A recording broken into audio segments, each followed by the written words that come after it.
pendant le confinement, on a essayé de garder le lien avec à la fois nos amis du musée et nos visiteurs potentiels. Donc on a communiqué à travers le site internet, à travers les réseaux sociaux. Il y a eu toute une série d'initiatives qui ont été prises aussi alors avec nos structures fêtières comme musées et sociétés en Wallonie, comme le ministère de la Culture à la Fédération Wallonie-Bruxelles. Et donc on a participé à toute une série d'initiatives comme celle-là qui permettaient de parler du musée, de son contenu.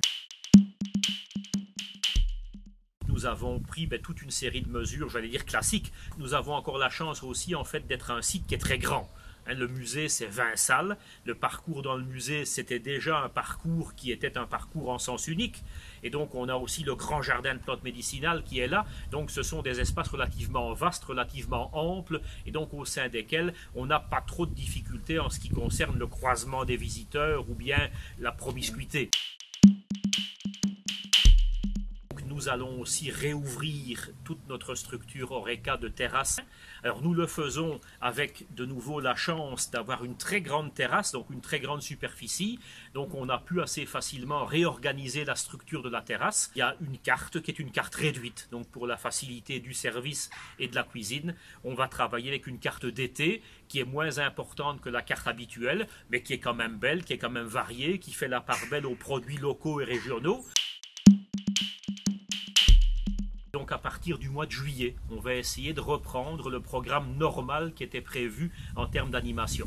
Donc que ce soit des ateliers, que ce soit des animations musicales ou des animations plus théâtralisées, on espère pouvoir les faire à nouveau vivre à partir de juillet avec simplement des jauges plus réduites.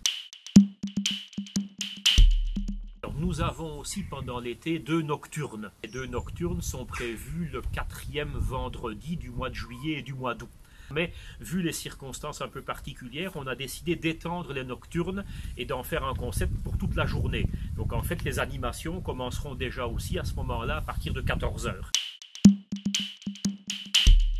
Alors normalement, les temps forts de la saison vont être les moments où il y a de belles grandes animations. On en a plusieurs à citer.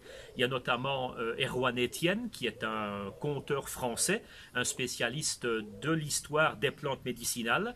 Et donc lui, nous l'accueillons plusieurs fois encore sur la saison. Puis on a notamment frère Artus de Saint-Côme, qui lui est un de nos habitués. C'est quelqu'un qui, de métier, a été pharmacien et qui est passionné en fait de l'histoire de la santé et de l'histoire de la pharmacie. Et donc lui vient aussi pendant encore plusieurs week-ends. Et avec lui, on travaille également des visites guidées, des stands avec des animations et des visites guidées du jardin de plantes médicinales. Et donc ce seront de beaux week-ends pendant lesquels nous espérons accueillir un public relativement nombreux dans la mesure des nécessités de la distanciation sociale.